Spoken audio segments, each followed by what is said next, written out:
Aslama, marhaba bikum. Donc on va parler de l'information génétique et surtout du mécanisme de son expression.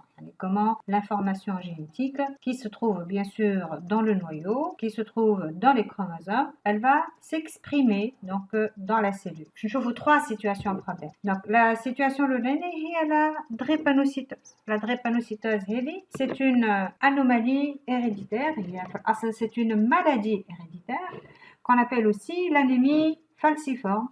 Donc cette maladie est héréditaire, c'est qu'elle se trouve donc dans une information génétique.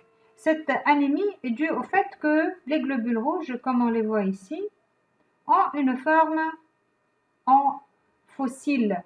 Le fossile ou le menjel.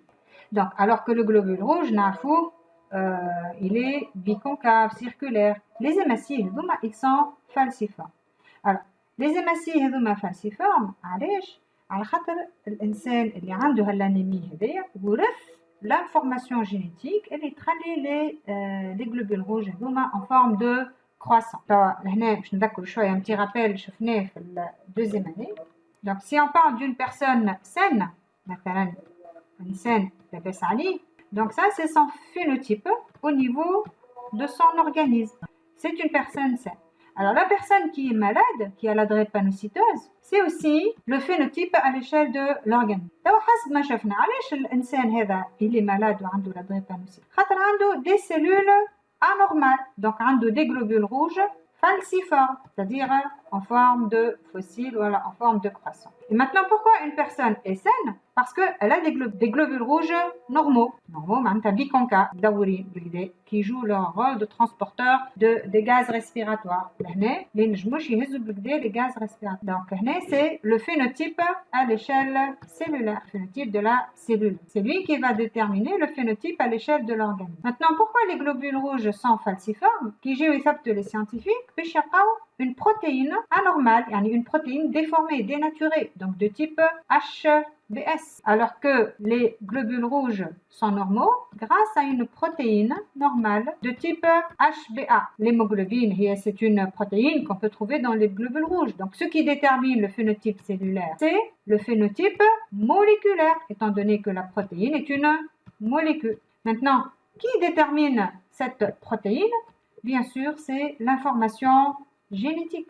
L'information génétique qui se trouve sous forme d'ADN. L'ADN se trouve dans le noyau. La protéine se trouve dans le cytoplasme. Donc, si la protéine est défectueuse, HBS, c'est qu'il y a un problème au niveau de l'information génétique. Alors que là, l'information génétique est une information génétique, on va dire, normale, saine. Il n'y a pas d'anomalie au niveau de l'information génétique. Donc, احنا اللي باش نتسائلوا هنا كيفاش l'information génétique اللي موجودة sous forme d'ADN dans le noyau, elle peut s'exprimer dans le cytoplasme, ou bien sûr كيفاش باش نجم تعطينا une protéine غالطة ولا une protéine صحيحة. Donc ce qu'on va voir maintenant, c'est l'expression de l'information génétique. Situation 2, on va parler de l'ovalbumine qui se trouve dans le blanc d'œuf. Il s'agit d'une protéine qui est synthétisée par les cellules de l'oviducte des oiseaux femelles, les trompes des oiseaux femelles, appareil génital femelle oiseau, il va produire cette protéine. Cette protéine, elle est synthétisée grâce à une information génétique, donc qui va se trouver dans les cellules des oviductes des oiseaux femelles. Troisième situation qu'on observe dans la nature, les végétaux, donc le petit pois اللي هو الجلبان.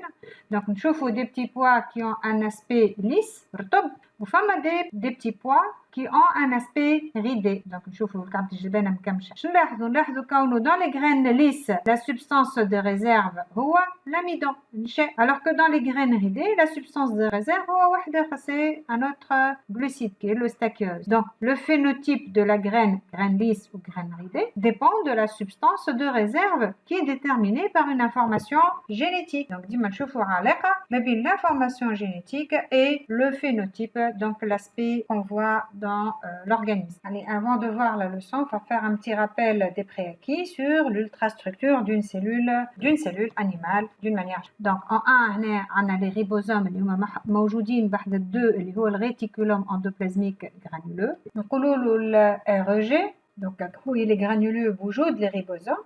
Alors 3 عندنا هو le nucléoplasme, 4 le nucléole, 5 chromatine ou 6 la membrane nucléaire qui constitue 7 le noyau de la cellule. Donc 8 l'appareil de Golgi et 9 ce sont les vésicules golgiennes, 10 le cytoplasme, 11 c'est la mitochondrie, 12 la membrane plasmique, 13 c'est le centrosome caractéristique des cellules animales constitué de 2 centrioles, 14 ce sont des lysosomes, 15 c'est le réticulum endoplasmique lisse, 16 c'est la vésicule de pinocytose, l'exocytose les substances elle va faire sortir la cellule.